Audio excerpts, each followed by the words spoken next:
Folks, as you know, social media censorship is growing. The best way to support our video work for Israel is to subscribe to our video newsletter on pulseofisrael.com and to share our videos. If you are already a subscriber, then thank you. 2 additional ways to connect with and support Israel. They are so simple. 1, click on this link to help us strengthen Israel by strengthening Judea and Samaria. It's simple, everybody. Just click on the website and choose the best option that works for you to strengthen Judea and Samaria. And number 2, enjoy the beauty of Israel whenever you want. No matter where you are in the world, you can enjoy our online virtual tours of Israel. Just visit israelisbeautiful.com and choose the virtual video and activity package that works for you.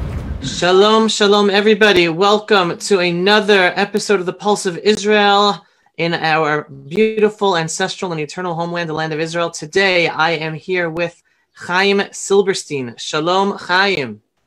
Shalom, Avi, and shalom to all the viewers. So just to give a little introduction to everybody, we are talking today about a terrorist who just received his punishment, and he is the terrorist who shot your pregnant daughter at the time. This is and her husband 18 months ago. And thank God your daughter and son-in-law survived that horrendous terror attack. But the baby that was delivered prematurely in order to try to save your daughter's life, the baby did not survive the attack. And now, finally, 18 months later, the shooter has been punished. So, Chaim, if you'd share with us just where your mind is at today, now that the terrorist has received his punishment, and what it was. Thanks, Avi. We are grateful, first of all, that God spared our children. And my daughter was very critically wounded. She lost over 5 liters of blood, which was almost all the blood in her body, 80%. And just by chain of miracles, she survived, literally absolute miracles. And as you mentioned, unfortunately, they had to perform an emergency C-section, and the baby was born, but due to the trauma of the terror attack and the loss of blood and oxygen, he unfortunately did not survive. And we buried him on the Mount of Olives that Wednesday night. And Shirin Amichai could not attend the funeral because they were both very seriously injured. But they named their deceased baby Amiad Yisrael, which means my nation of Israel is forever. And thereafter, the terrorists carried out another attack after his brother was apprehended and eliminated by the Israeli security forces. And he carried another attack in not far from the first attack at Givat Asaf on the way to Beit El. And there he murdered 2 soldiers, Sergeant Yovel Mor Yosef and Yossi Cohen, and injured 2 others, one being an American Israeli soldier, Nathaniel Felber, who was very seriously wounded in the head, survived, but is today still in critical care. And he escaped, but thank God to the amazing abilities of our security services, the terrorist was captured a month later. He was arrested without resistance. He was assisted by 29 accomplices, and he basically ratted on all of them, and all of them were arrested. Followed was a legal process, which lasted almost 18 months. Wow. The final sentencing took place last Wednesday on the 24th of June, and the terrorist, Assam Barghouti, who's part of the infamous Barghouti clan of Hamas terrorists. Assam himself had already served 12 years in Israeli jails, was released in 2017, and just over a year later perpetrated this attack. He was given 4 consecutive life sentences, 3 for all the people that he murdered, the 3 people that he murdered, including my grandson, Amiad Yisrael, and another life sentence for the attempted murder and injuries that he perpetrated on a bunch of other people. And we feel that some justice has been done. We would have preferred if he would have received the death sentence, which is what he deserves, the subhuman, vile terrorist. But unfortunately, the Israeli political and legal system, even though they have the legal ability to do it, they don't have the guts to do that. So he, besides that, he got the maximum sentence he could get, and we hope that this will provide some kind of deterrence to prevent the next terror attack. That's what interests us, to prevent the next terror attack, God forbid. Focusing on something uplifting for a second from that horrible terror event, I remember your daughter, after your grandson passed away, your daughter publicly, I think it was into an interview or to the press, where she said, this is not going to stop us. We're going to bring many more Jewish children to the world. And that's not so easy for someone to say after experiencing a terror attack and the loss of their baby. How are your daughter and son-in-law today? Well, interesting, Avi. Actually, that statement that you made was not in front of the press, but it was the first time that she saw her baby in the prenatal intensive care unit. The first and last time she saw her baby for about 10 minutes. And when she first held her baby, those are the words she said. She said, "We will not let them beat us. We will bring many more babies to the world, please God. Am Israel Chai, the nation of Israel lives." And that tore all of our hearts. There were about 20 people in the room, and there wasn't a dry tear, a dry eye there. It was very difficult, but it just showed the incredible strength and fortitude that my daughter and son-in-law have. Thank God they both got very good education in their homes, and they went to excellent schools in Bet El, where, as you know, we live the Tanakh, we live the Bible, we live ideology and faith.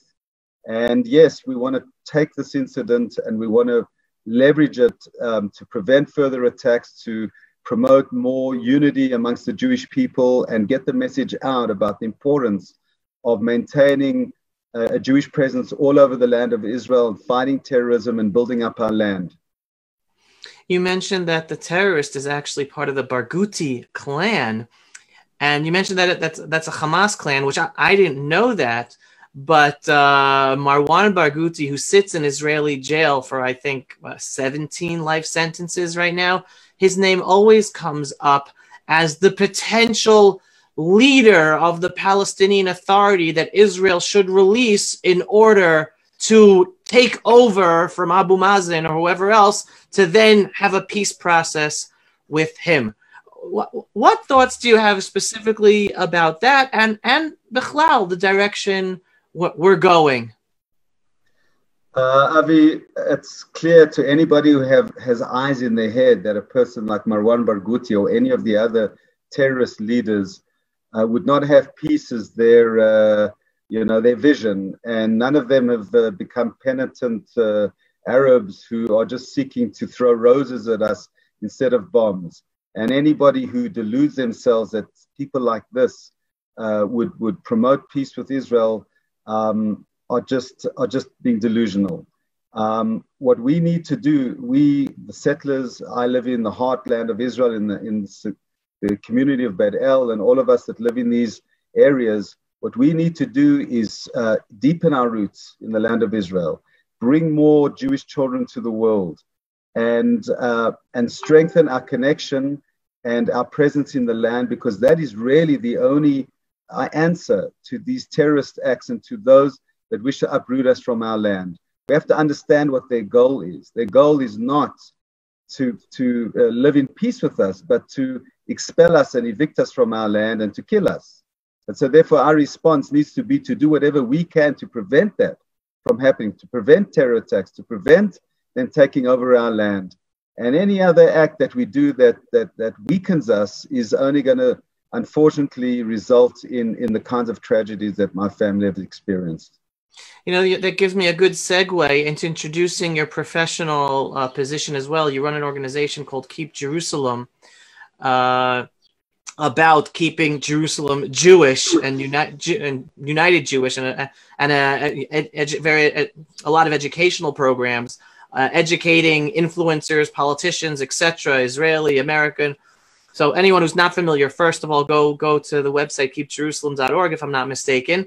Yes. But I'd love to, with that hat on your head, love to hear your feedback about what's being discussed nowadays in terms of sovereignty, finally, or potential sovereignty in Judea and Samaria, also dealing with Jerusalem, the Trump deal of the century.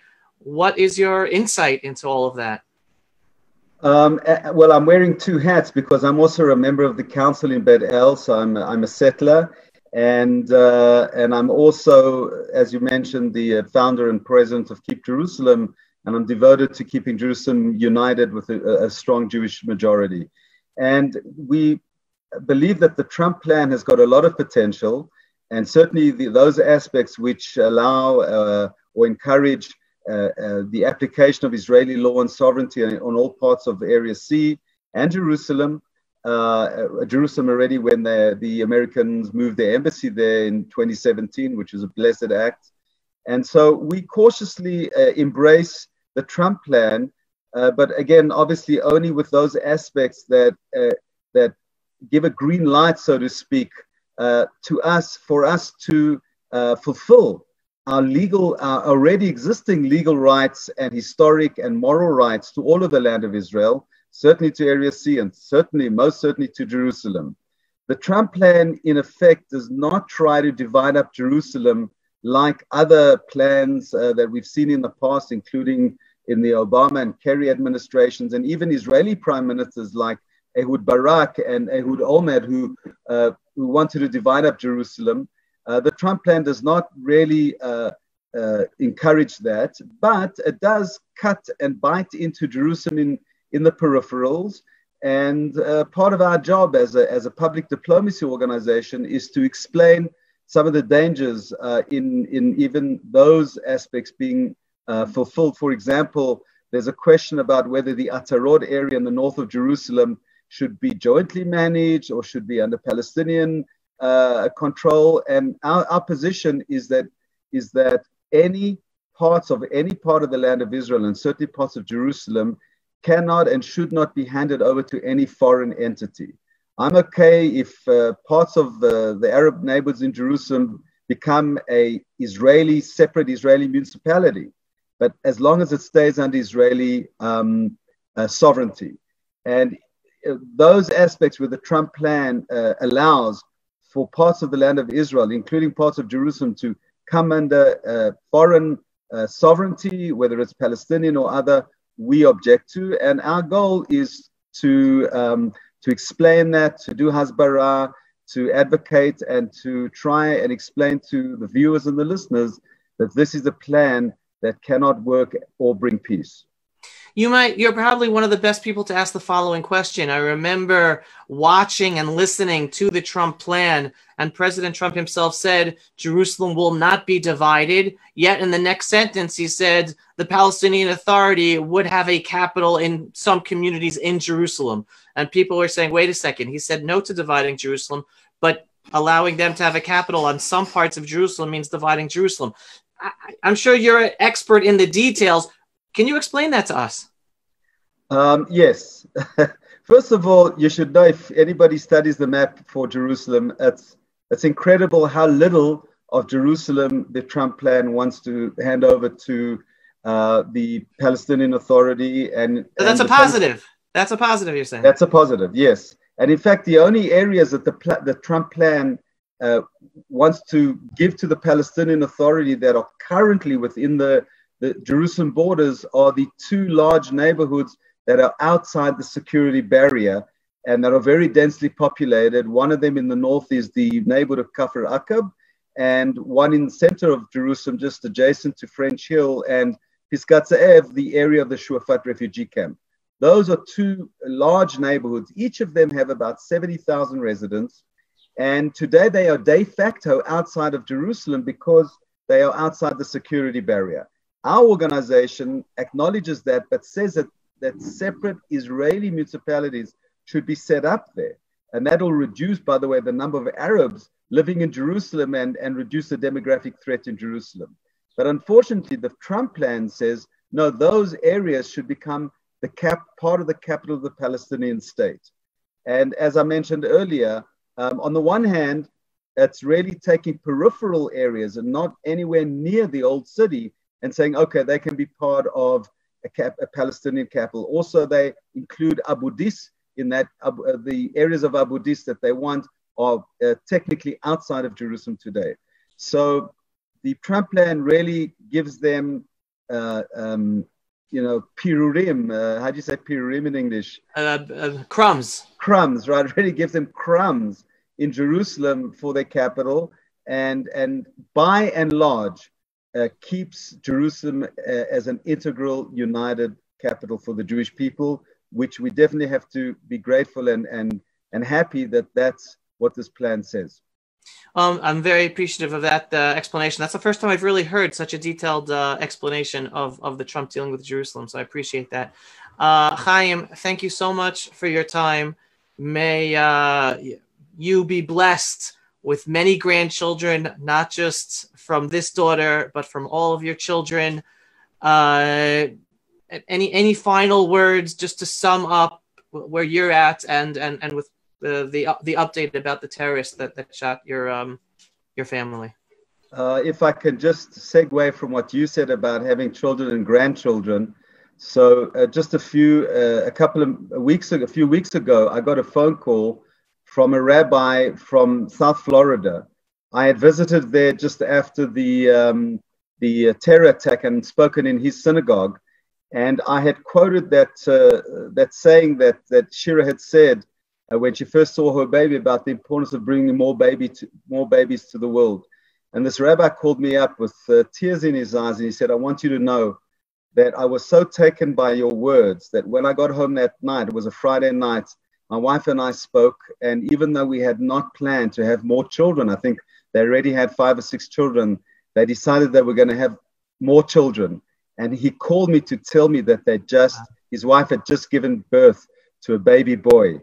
And it was through the inspiration of that. And so please God, may we all get inspiration and take the positive aspects about this tragedy and strengthen our connection and our hold on the land of Israel. And those that are capable and able to bring more Jewish children to the world. And that is the ultimate answer to terrorism. Amen, amen, amen. Thank you so much. Thank you very much, Avi. Thank you. And I guess just everyone, thank you for watching. And if you have not been familiar with the story of Chaim's family, now you are. And I'm just to connect it to the crazy world we live in today. There is so much negativity people can focus on, so much to be depressed about, so much confusion. But here you hear from Chaim the Jewish spirit of moving forward, of creating life, of making the world a better place, not being stuck in the bad. And Chaim definitely has every reason to be stuck in the bad of what his family experienced. But yet you hear what the Jewish culture, what the Jewish heritage, what the Torah, what God gives us. And may each and every one of you be inspired by listening to Chaim and his words. So once again, thank you, Chaim. And thank you to each and every one of you for watching and listening. Signing off for another Pulse of Israel from the eternal and ancestral homeland of the Jewish people. Thanks for watching, everyone. Shalom. Pulse of Israel, frontline videos from the Holy Land. Support our work by donating today.